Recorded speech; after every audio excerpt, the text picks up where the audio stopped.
Assalamualaikum. Waalaikumsalam warahmatullahi wabarakatuh.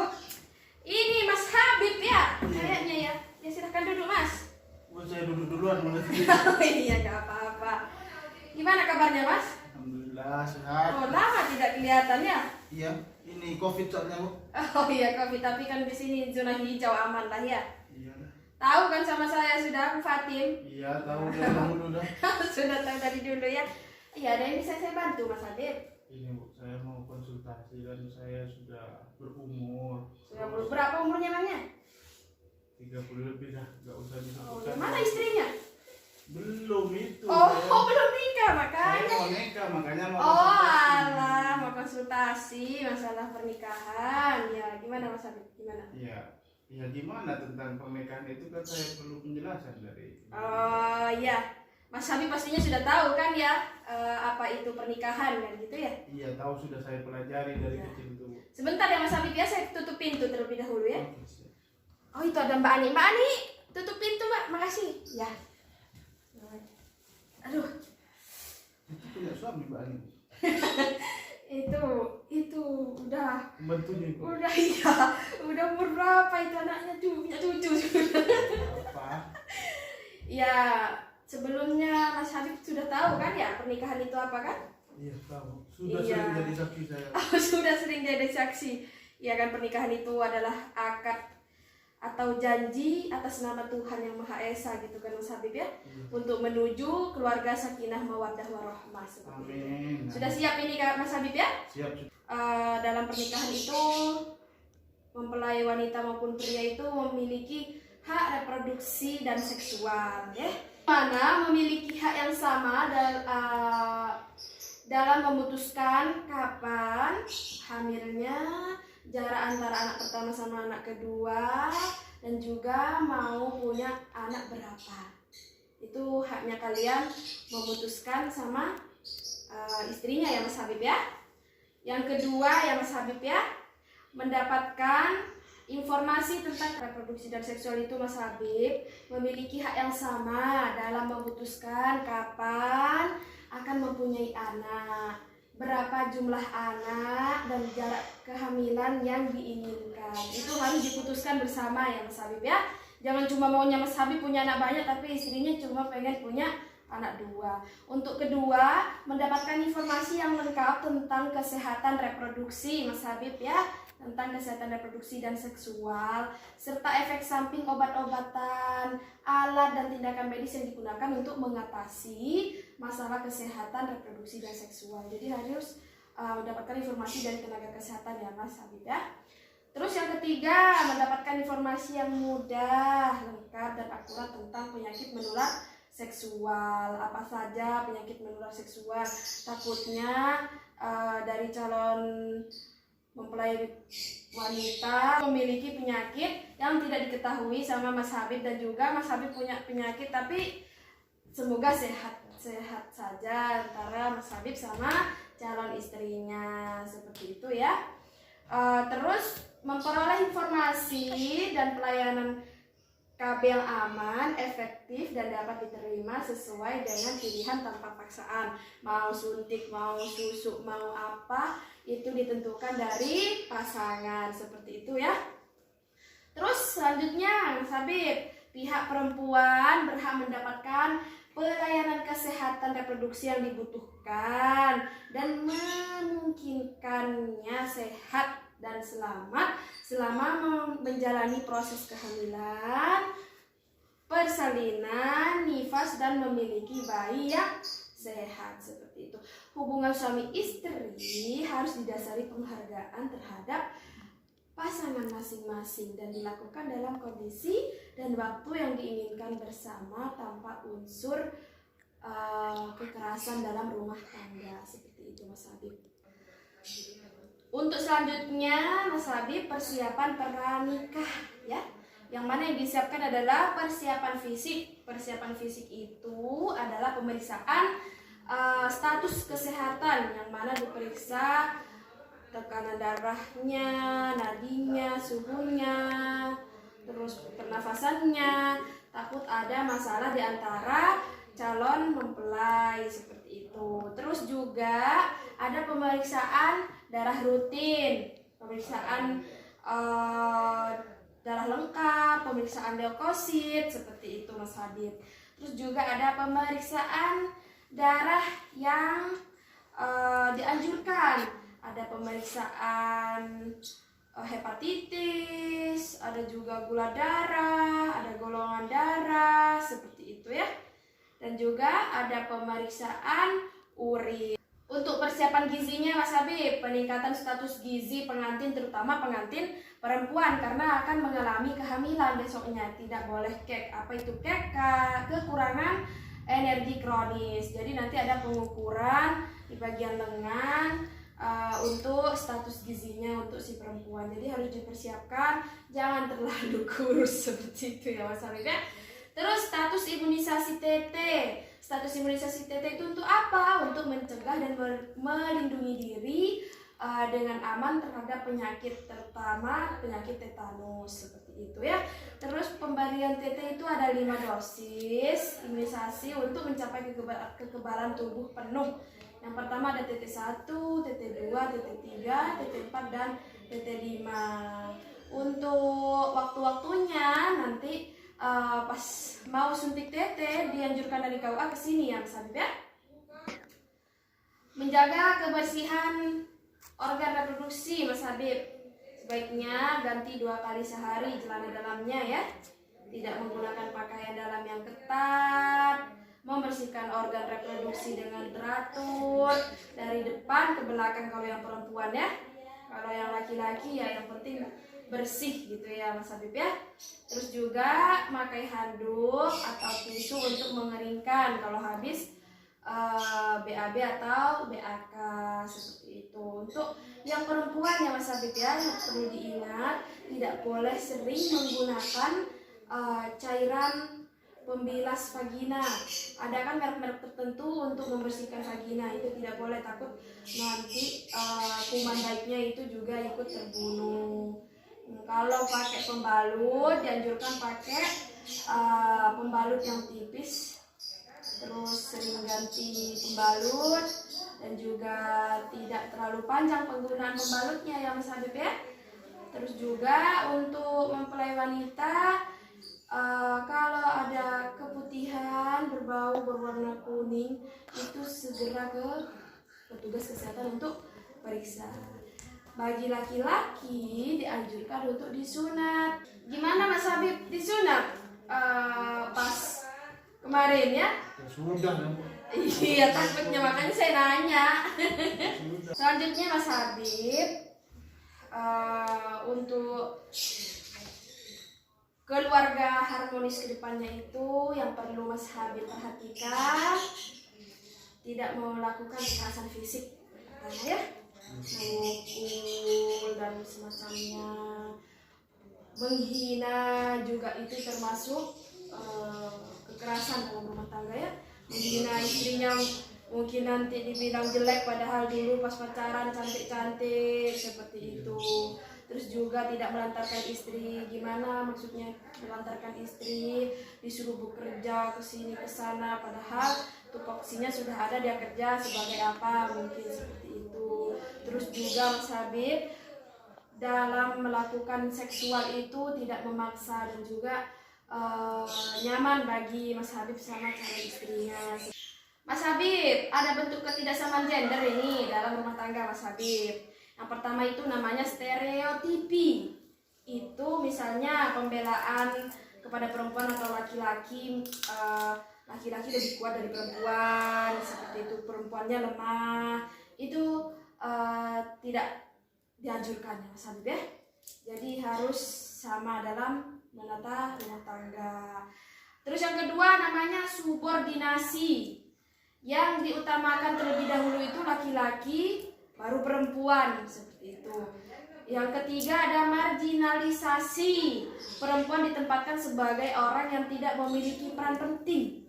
Terus yang terakhir ada beban ganda. Beban kerja perempuan lebih lama dan lebih banyak. Perempuan dituntut menjadi ibu rumah tangga sekaligus mencari nafkah keluarga. Itu hati-hati ya Mas Habib ya.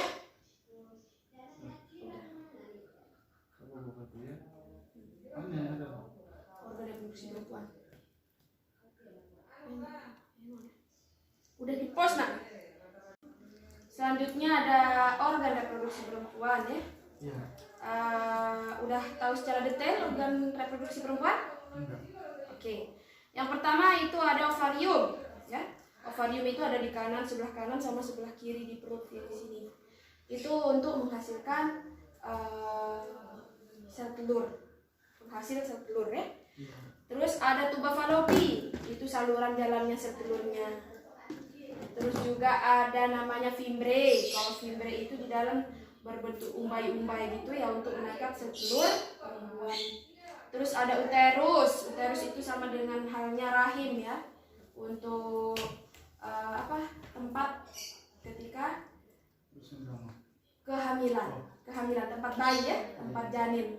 Tempat janin itu ada lapisannya, ada 3 lapisan. Kalau uterus itu ada rahimnya ada 3 lapisan, lapisan luar, lapisan tengah, sama lapisan paling dalam seperti itu. Terus juga ada namanya cervix. Cervix itu leher rahim. Cervix itu leher rahim, penyangga rahim. Jangan lepas. Terus ada cervix ya. Cervix itu leher rahim, pembatas antara vagina sama rahim. Terus selanjutnya ada vagina, liang senggama. Itu sekitar berukuran kurang lebih 6,5 cm ya, Mas Habib ya. Terus ada namanya vulva, lubang vagina. Terus juga ada namanya klitoris, lentil kecil di luar itu. Kan Mas Habib belum tahu ya, nanti takutnya pas apa ini gitu kan, itu namanya klitoris ya Mas ya. Di situ pusat erektil, maksudnya di situ pusat rangsangan gitu Mas Habib. Itu namanya klitoris. Terus ada labia. Labia itu bibir ya. Ada labia mayor, bibir luar, labia minor itu bibir dalam. Gimana, ada yang perlu ditanyakan? Selanjutnya ini adalah organ reproduksi laki-laki yang Mas Habib punya. Sudah paham betul tentang apa-apa saja itu fungsinya? Oke. Yang pertama itu ada namanya testis. Testis itu buah zakar. 2 normalnya. 2 Mas Habib? Telur. Iya, telur katanya orang sini ya. Iya, itu telur namanya testis. Itu untuk menyimpan sperma, untuk menstabilkan suhu sperma di situ dia ya. Terus ada skrotum. Skrotum itu kantongnya. Luarnya itu namanya skrotum, itu kantong untuk melindungi buah zakar tadi, buah testis itu. Terus di dalam itu ada saluran Mas untuk mengeluarkan sperma. Itu namanya vas deferens. Jadi kalau spermanya mau keluar lewat di vas deferens tadi. Terus juga ada prostaglandin, terus kelenjar prostat itu ya, pernah dengar ya? Terus ada vesika seminalis, itu untuk memberikan asupan kepada sperma agar spermanya itu bergizi seperti itu. Untuk melincinkan juga keluarnya sperma itu ya. Terus ada namanya penis, alat untuk bersenggama seperti itu Mas. Gimana Mas? Selanjutnya kehamilan ya. Kehamilan ada yang diinginkan, ada yang tidak diinginkan. Yang mana kehamilan diinginkan itu direncanakan yang Habib ya. Memang mau punya anak, terus juga dijaga, terus dirawat perkembangan kehamilannya. Untuk yang tidak diinginkan itu biasanya ada hubungan seks pranikah, belum nikah sudah hamil di luar. Itu namanya hamil by accident. Jadi dia itu hamil di luar nikah. Terus gagal ber-KB, pakai KB ternyata juga hamil, bisa itu Mas Habib ya. Terus juga ada unmet need, yang mana itu perempuannya itu waktunya hamil, bisa hamil maksudnya saya, tapi dia tidak mau punya anak dan tidak menggunakan KB. Terus hamil, tidak diinginkan kan? Iya, seperti itu Mas Habib. Terus Mas Habib, metode kontrasepsi yang digunakan untuk pasangan yang baru nikah atau mau menunda kehamilan, maksudnya tidak mau hamil dulu, itu ada 3 metode ya. Kontrasepsi modern jangka pendek namanya itu ada pil, ada suntik, dan juga ada kondom seperti itu. Terus ada metode modern jangka panjang waktunya ini ya. itu IUD atau spiral yang dimasukkan ke dalam rahim sama implan yang ditaruh di lengan seperti itu. Terus ada metode alamiah, Mas Habib. Yang alamiah itu ada metode amenorelaktasi, tapi kalau ini ibunya sudah memiliki anak ya. Ini metode alami laktasi kalau punya anak terus mau menunda ke anak selanjutnya itu bisa pakai itu. Terus ada metode kalender, pakai kapan suburnya si perempuan seperti itu metode kalender. Ada coitus interruptus namanya Mas Habib ya. Coitus interruptus ini ketika sudah mau ejakulasi, sudah mau ke puncak itu dikeluarkannya di luar, tidak dikeluarkan di dalam vaginanya perempuan. Terus ada metode suhu basal. Jadi setiap bangun tidur istrinya ngecek suhunya berapa seperti itu. Ada nanti untuk pengecekannya normalnya berapa, untuk melakukan suburnya kapan seperti itu. Terus juga penilaian lendir vagina. Jadi lendir vagina kental apa licin, apa encer itu seperti itu. Jadi kalau lendir vaginanya itu dia mengental sampai panjang licin itu dia lagi masa suburnya. Tapi kadang kebanyakan kalau metode yang alamiah ini kebanyakan 90%-nya gagal seperti itu. Karena orang tidak konsisten dalam setiap harinya. Banyak ini ya Mas Habib ya, tidak apa-apa kan ya? Ya lumayan. Iya. Proses kehamilan ya. Proses kehamilan dari orang senggama, sperma masuk bertemu dengan sel telur perempuan, habis itu diam di tuba falopi ketemunya, namanya tuba falopi yang tadi saluran telur kata saya itu, habis itu dibawa itu namanya embrio di situ ya, dibawa ke rahim, ovari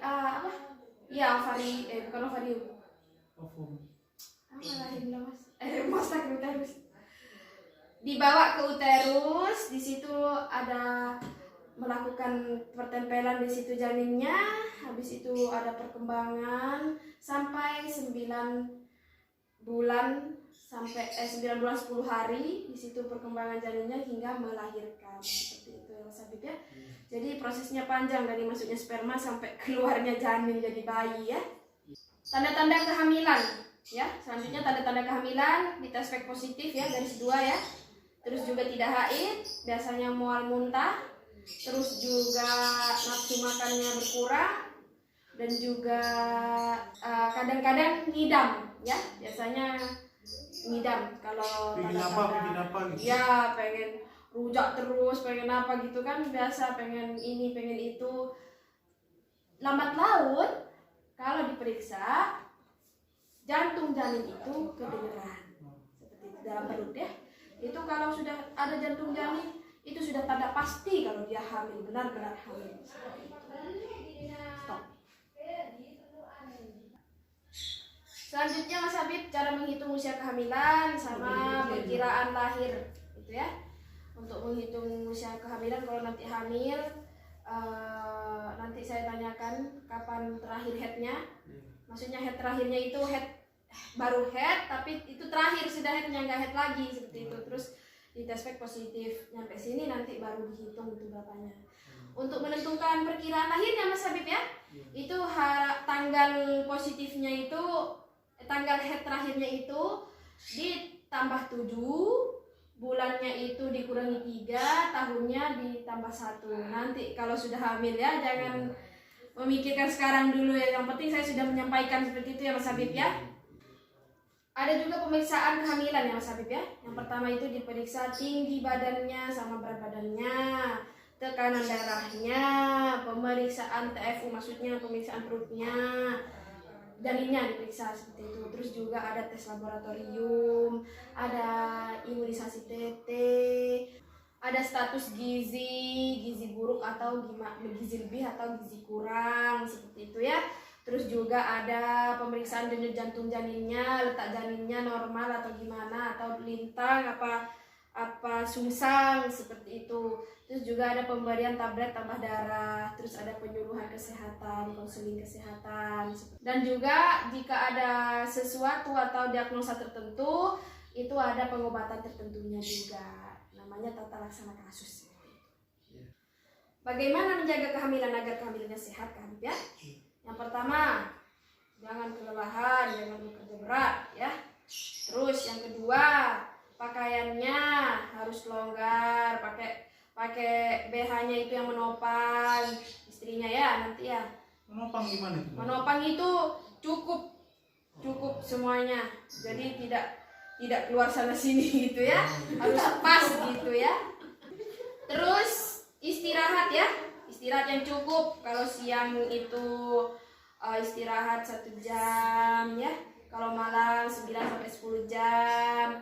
Terus kalau hamil muda terentang, kalau hamil tua berlanjut usia kehamilannya itu tidurnya miring kiri dianjurkannya ya. Terus gimana?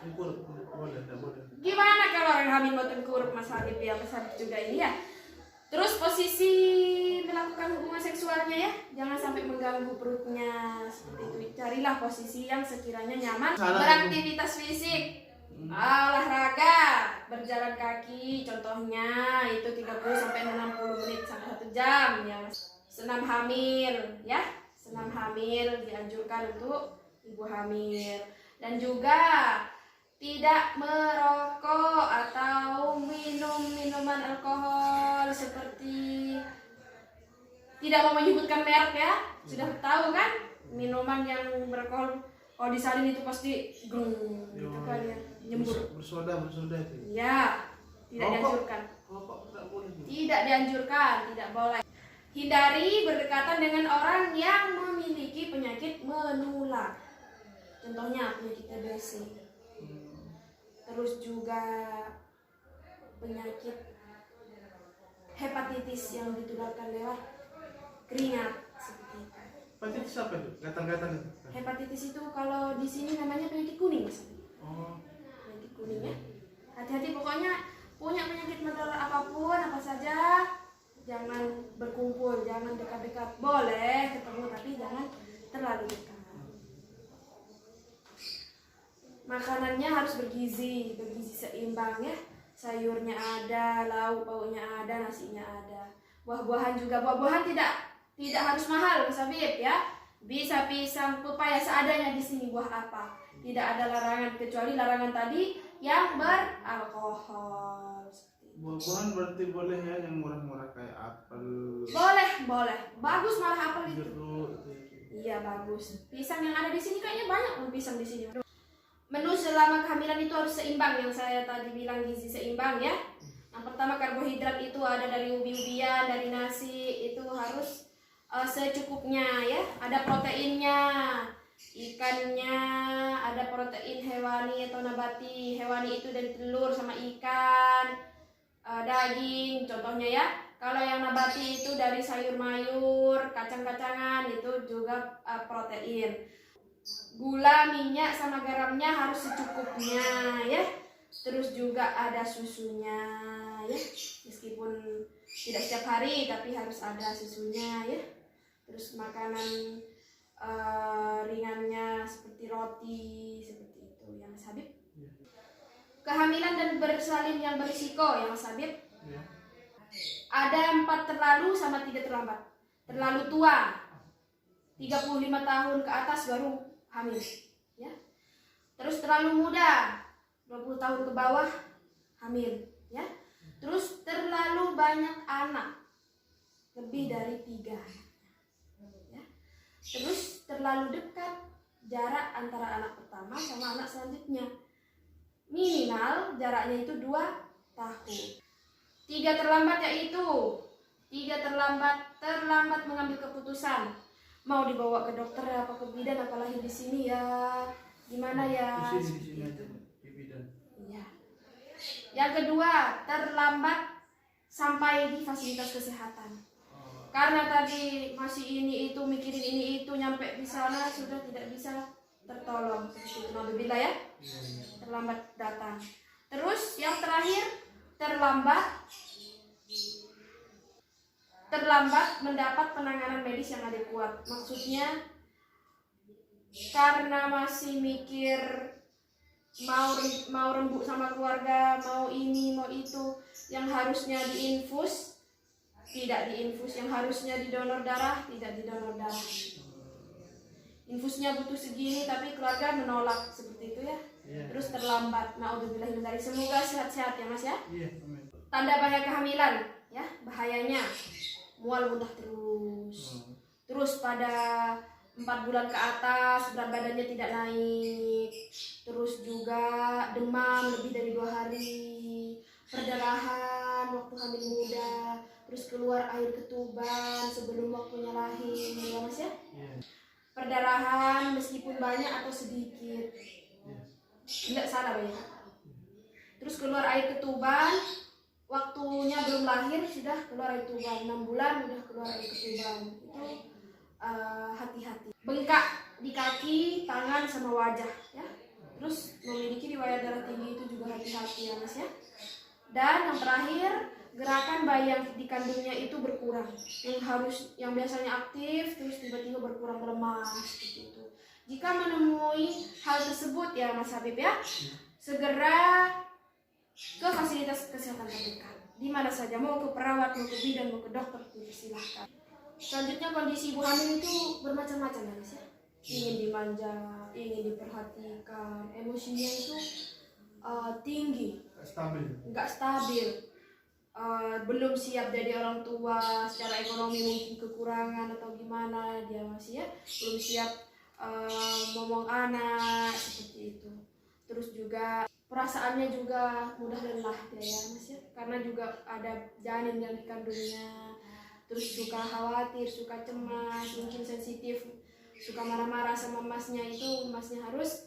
Dan kalau ngidam sesuatu, masnya usahakan untuk menepati gitu ya. Mau makan mangga, masnya juga cari mangga di mana itu ada. Tapi kalau sekarang ada mangga ya, kalau masnya nanti mau langsung hamil istrinya. Iya, mudah-mudahan. Selama kehamilan itu butuh relaksasi ya. Relaksasi itu dalam sehari sekali selama 20 menit, bisa terapi musik, bisa diajak ke pantai, bisa juga pakai suara-suaranya Mas sendiri sama istrinya, gimana kehamilannya itu lancar sampai persalinannya. Selanjutnya ada program perencanaan, Selanjutnya ada program perencanaan persalinan dan pencegahan komplikasi, ya Mas ya, pencegahan komplikasi dan juga buku KIA. Buku KIA itu kalau hamil nanti dikasih sama petugas kesehatan. Yang mana buku KIA itu adalah mencatat kesehatan ibu, mencatat kesehatan anak, dan juga pas bersalin dan juga nifas. Di situ catatannya ya. Di situ ada informasi catatan dari petugas kesehatan, ada perawat, bidan, dokter dan lain-lain seperti itu. Dan juga untuk stiker P4K itu harus ditempel di depan rumah. Nanti dikasih di situ. Tujuannya apa? Agar orang mengetahui, petugas kesehatan itu tahu bahwa di rumah tersebut, di lokasi tersebut ada orang hamil. Di situ ditulis mau bersalin kemana, biar orang tahu. Masyarakat juga tahu jika ada sesuatu terjadi agar cepat ditangani. Oh, ini mau lahir di Bidan Fatim misalnya ya. Ini golongan darahnya B, seperti itu. Bisa seperti itu. Tanda-tanda mau melahirkan Mas ya. Yang pertama, perut mules, sering, teratur dan lama. Yang kedua, keluar air ketuban. Ketiga, keluar lendir bercampur darah jika sudah waktunya melahirkan. Terus yang terakhir itu adalah biasanya bayi itu lahir 12 jam dari mulus sakit perutnya tadi. Mulus yang pertama ya? Iya, kalau dia itu hamil pertama. Tapi terkadang ada yang cepat, ada yang lama seperti itu ya Mas ya. Persalinan itu dianjurkan ditolong oleh tenaga kesehatan. Ya. Kenapa? Karena tenaga kesehatan sudah belajar, sudah terampil, sudah paham bagaimana caranya. Jika ada kelainan, jika ada komplikasi, bisa langsung ditangani. Karena apa? Alat-alatnya sudah lengkap, juga steril, sudah ada, insya Allah aman. Perawatan pasca persalinan Mas Habib ya. Yang pertama, membersihkan tali pusar anaknya setiap hari sampai lepas, tidak basah dan kering ya pembersihannya ya. tidak boleh dikasih apa-apa kalau perawatan kaki pusat itu. Terus untuk selanjutnya itu adalah periksa minimal 4 kali dalam bulan pertama untuk ibu nifasnya. Meminum 1 kapsul vitamin A setelah melahirkan dan setelah 24 jam minum lagi 1 kapsul lagi. Terus juga memberikan imunisasi hepatitis B bagi bayi, ada BCG dan juga ada polio untuk yang baru melahirkan. Melaporkan ke kader ya, agar bisa posyandu kalau sudah istrinya lahir seperti itu. Terus untuk yang terakhir Mas Habib, itu dianjurkan langsung merencanakan kontrasepsi apa yang mau digunakan ya, agar tidak terjadi kehamilan yang tidak diinginkan karena juga jaraknya terlalu dekat. Selanjutnya Mas Habib, inisiasi menyusui dini sama ASI eksklusif, yang mana IMD yang disebut inisiasi menyusui dini itu pas lahir itu ditempelkan di sini untuk mencari puting ibu, tujuannya untuk kedekatan bayi dan ibunya. Secara emosional ya Bu? Iya, secara emosional. Dan juga ada namanya air susu pertama itu yang warna kuning kental itu namanya kolostrum, di situ mengandung banyak gizi sekali. Terus ASI eksklusif, yang mana ASI eksklusif mulai baru lahir sampai 6 bulan tidak diselingi minuman dan makanan apapun. Harus ASI, air susu ibu. Itu selama dari 1 bulan sampai 6 bulan. 0 hari sampai 6 bulan. Sampai 6 bulan itu pakai ASI. ASI saja. Bapak gak ikut-ikutan itu ya? Iya, mana ada ASInya kalau Bapak. Mas Habib sudah mulai ngantuk kayaknya ini. Terus yang terakhir Mas Habib, Ya. ASI itu dianjurkan sampai umur 2 tahun. Bukan ASI eksklusif ya, ASI. Air susu ibu dianjurkan sampai umur 2 tahun. Kalau mau lebih juga tidak apa-apa. Yang pertama manfaatnya apa? Di situ gizinya lengkap ya. Untuk kekebalan tubuh bayi, untuk kesehatan, untuk pertumbuhan, untuk perkembangan si bayi. Dan selanjutnya juga ASI itu segar, siap saji, Langsung. praktis, murah juga, tidak beli. Seperti itu. Itu kelebihan ASI. Murah dia itu. Iya. Terus juga ASI itu dapat membantu pertumbuhan gigi si bayi, membentuk rahang-rahang si bayi, perkembangan tubuhnya juga. Terus juga ASI itu dapat cepat dicerna oleh lambung si bayi, tidak mencret, tidak konstipasi atau kalau bahasa sininya skelen. Dan bagi ibu yang memberikan ASI dapat mengencangkan rahimnya, perdarahannya sedikit, tidak terlalu banyak. Dan juga ASI eksklusif bisa menjadi KB, bisa mencegah kehamilan. Seperti itu. Yang saya sebutkan tadi tentang KB, itu namanya metode amenorrhea laktasi. Selanjutnya Mas Habib, infeksi menular seksual. Yang saya jelaskan tadi yang Mas Habib perlu tahu, ada namanya gonore. Ini bisa laki-laki bisa perempuan, yang mana gonore ini gejala pada laki-laki itu bagian uretra itu sakit dan keluar keputihan, kekuning-kuningan dan kenyal keluarnya ya. Gitu. Kalau perempuan Mas Habib seringkali tanpa gejala. Bila ada tubuh putih atau kuning terutama di daerah mulut perlu pemeriksaan dalam. Ya. Pencegahannya apa ini? Tidak berhubungan intim, setia pada pasangan dan menggunakan kondom saat melakukan agar tidak menularkan satu sama lain. Yang kedua sifilis atau singa raja. Katondo Mas Yenda. Yang kedua sifilis atau singa raja. Gejalanya luka atau koreng, jumlahnya biasanya 1, bulat atau lonjong, dasarnya bersih dan perabaannya kenyal sampai keras, tidak ada rasa nyeri pada penekanan. Kelenjar getah bening di lipat paha bagian dalam membesar, kenyal, juga tidak nyeri pada penekanan. Jadi kalau ditekan tidak sakit, Mas Habib. Pencegahannya apa? Tidak hubungan intim juga, setia pada pasangan juga, menggunakan kondom agar tidak menularkan satu sama lain.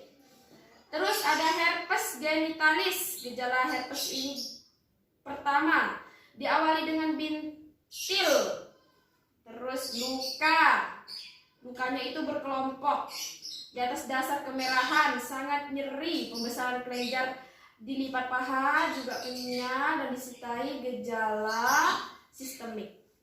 Herpes genital yang kambuh atau sudah sembuh terus ada lagi, itu timbul bila ada faktor stres pikiran, terus senggamannya berlebihan, kelelahan dan lain-lain. Umumnya lesi tidak sebanyak dan seberat lesi pertama, jadi lebih sedikit lukanya ya.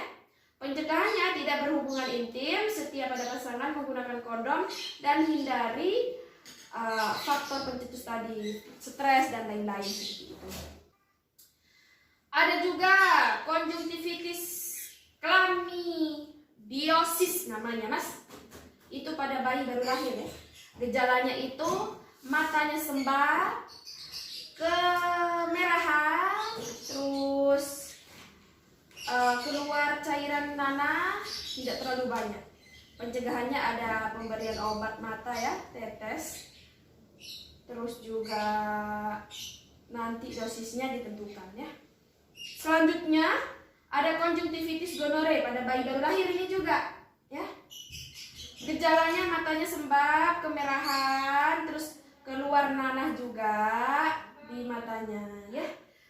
Dan juga ada pemberian obatnya untuk pencegahannya. Terus ada kondilomata acuminata, Mas Adib ya. Jengger ayam. Gejalanya itu bentuknya datar, terus berbentuk papul dan juga berbentuk verrucosa, terutama pada daerah yang lembab. Pada wanita dapat menimbulkan kanker mulut rahim. Ini Mas Habib. Pencegahannya tidak hubungan intim, setia pada pasangan, menggunakan kondom, dan jaga kebersihan alat kelamin. Seperti itu. Selanjutnya ada ISR, infeksi saluran reproduksi.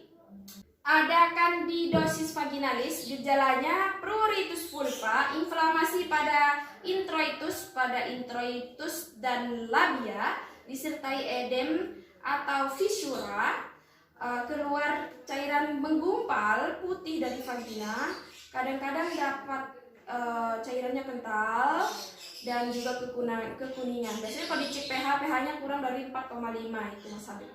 Komplikasinya kulit sekitar vulva lecet, pencegahannya jaga kebersihan alat kelamin. Terus selanjutnya ada vaginosis bakterial. Masa inkubasinya ini beberapa hari sampai 4 minggu dia sakitnya ya Mas, baru keluar gejalanya. Vagina berbau amis terutama setelah senggama. Keluar cairan tidak terlalu banyak, putih keabu-abuan melekat pada dinding vagina, tidak ada tanda-tanda inflamasi. Kalau dicek pH lebih dari 4,7, kalau dites amin positif seperti itu. Komplikasinya pada perempuan hamil dapat menyebabkan ketuban pecah dini. Terus juga ada kelahiran prematur, bayi berat badan lahirnya rendah. Trichomoniasis namanya, susah-susah ini ya Mas Habib ya. Masa inkubasinya itu beberapa hari sampai 4 minggu. Gejala klinisnya itu keluar cairan banyak, purulen, nanah ya, bernanah ya, kadang-kadang berbusa. Mukosa vaginanya eritema, berbau seperti ikan busuk, dapat disertai pruritus vulva. Kalau dicek pH itu biasanya pH vaginanya lebih 5. Komplikasinya pada perempuan hamil dapat menyebabkan partus prematur, bayi berat dan lahir rendah. Selanjutnya Mas Habib, apa itu HIV dan AIDS? HIV itu kepanjangannya adalah Human Immunodeficiency Virus, merupakan kuman atau virus penyebab AIDS Jadi ada kemungkinan dia jadi AIDS. Dan AIDS itu apa? Acute Immunodeficiency Syndrome. Itu adalah kumpulan gejala atau penyakit akibat menurunnya kekebalan tubuh yang didapat dari infeksi HIV. Jadi kalau sudah tidak kuat dengan virus HIV, bisa terjadi AIDS seperti itu. Untuk penularan HIV/AIDS-nya ya Mas Habib ya, itu dari cairan tubuh manusia. Yang pertama, berhubungan senggama, itu bisa ditularkan melalui mukosa vagina atau cairan sperma dari laki-laki seperti itu. Makanya dianjurkan untuk menggunakan kondom untuk pengamanannya ya. Terus juga bisa dari jarum suntik. Jarum suntik entah mau suntik sehat dari satu orang ke satu orang, ternyata yang satunya itu punya penyakit seperti itu ya, atau juga donor darahnya itu ternyata punya HIV, didonorkan ke orangnya seperti itu, bisa menularkan. Dan juga ada narkoba suntik, bisa ditularkan juga ya Mas Habib. Terus HIV itu menular dari ibu ke bayi selama kehamilan seperti itu. Dan juga bisa MTCT, Mother to Child Transmission namanya ya. Jadi menular dari ibu ke bayi dari saat kehamilan sampai menyusui. Berarti kalau ibunya kena HIV, anaknya pasti positif HIV? Beberapa persen dia pasti positif HIV. Tapi ada untuk pencegahan jika dia lahir tidak dites negatif, dia pas mau menyusui tetap mau menyusu ke ibunya, dia ada namanya obatnya, ada untuk anti HIV-nya seperti itu.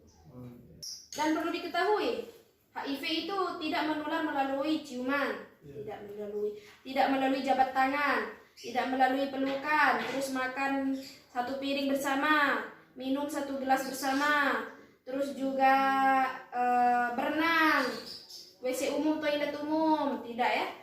Terus juga pakaian, ganti-ganti pakaian itu tidak menular lewat situ. Hanya tadi menularnya yang saya jelaskan.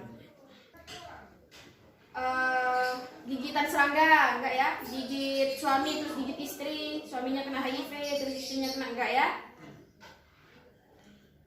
Terus hubungan sosial lainnya, telepon ya pasti enggak lah ya. Telepon enggak mungkin nular, masa di telepon mau nular ke sini gitu kan? Enggak ya. Kalau orang terkena virus HIV ini Mas Habib, tidak langsung kelihatan gejalanya. Seperti orang biasa, seperti orang sehat biasa. Kelihatannya itu masa inkubasinya itu dia 5-10 tahun.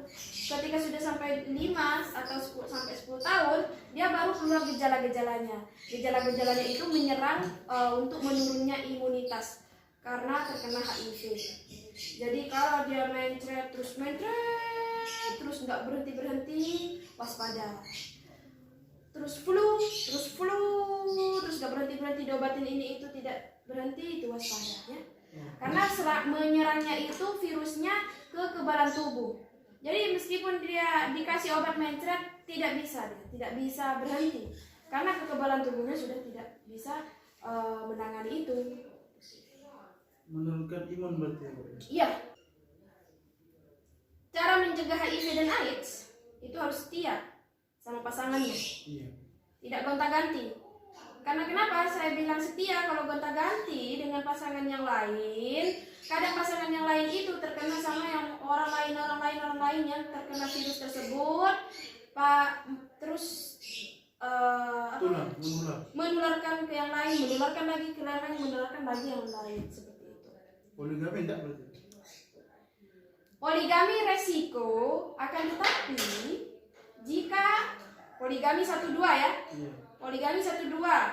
Di yang pertama 1 minggu, ke yang kedua 1 minggu. Ada jaraknya seperti itu. Karena apa? Di situ ada kuman yang berbeda antara satu sama yang lainnya. Resiko, tapi tidak semuanya seperti itu. Asalkan bisa menjaga kebersihannya. Seperti itu. Yang penting kedua istri itu sama-sama gak punya. Sama-sama setia.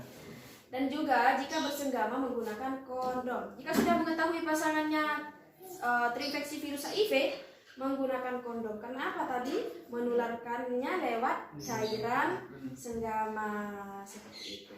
Terus juga tidak menggunakan suntikan narkoba dan juga menggunakan alat-alat steril, mengetahui kalau periksa atau mau suntik sehat itu jarum suntiknya diganti seperti itu ya.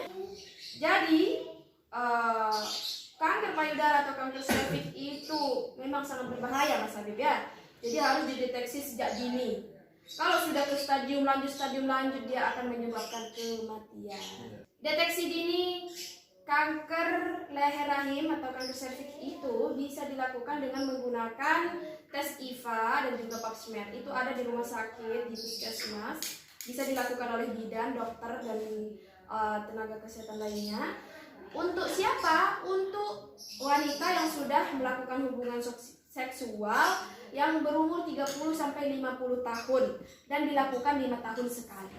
Itu untuk deteksi dininya ya. Jadi 5 tahun sekali dia cek sehat ya, tahun berikutnya 5 tahun sekali cek lagi ya. Pada stadium awal kalau kanker leher rahim ini tidak memiliki gejala Mas Habib. Tapi untuk stadium selanjutnya itu ada gejalanya. Perdarahan pasca senggama. Terus sering bercak-bercak keluar busuk, keluar nanah berbau busuk dari kemaluan. Terus juga dia itu kalau mau kencing itu dia nyeri pinggang seperti itu. Untuk deteksi dini kanker payudara Mas Habib itu ada namanya Sadari, periksa payudara sendiri. Tapi istrinya Mas Habib kesini saja biar paham betul kalau masalah itu.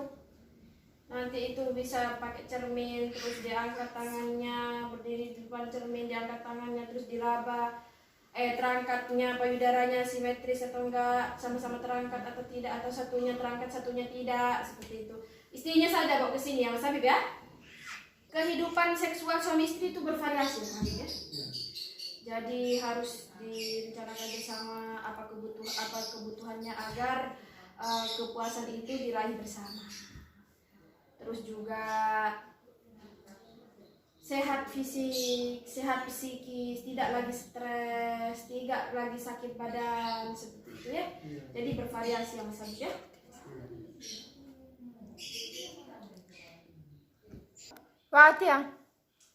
Ada gangguan seksual antara laki-laki dan juga perempuan, ejakulasi dini, ada gangguan impotensi, tidak bisa berdiri, tidak bisa terangsang, juga perempuannya tidak bisa terangsang, dan juga tidak ada kemauan untuk melakukan hubungan seperti itu Mas Habib ya. Banyak gangguan-gangguannya. Bisa nanti kalau ada gangguan tersebut langsung ke petugas kesehatan. Mencegah gangguan seksual ya, mencegah faktor penyebabnya ya Mas Habib ya.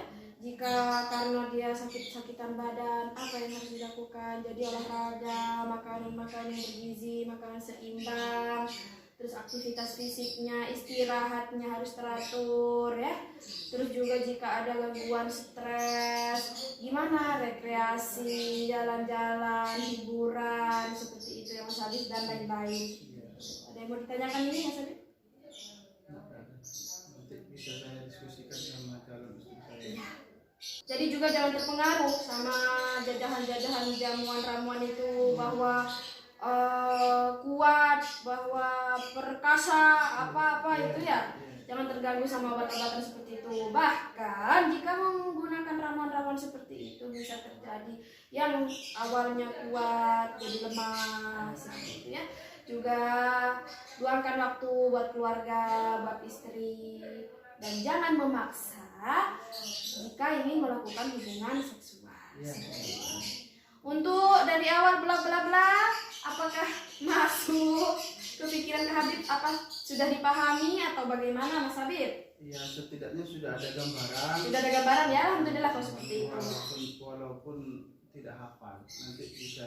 Yang penting ada gambaran. Kalau sudah ada gambaran itu sudah paham Mas Habib ya. Paham.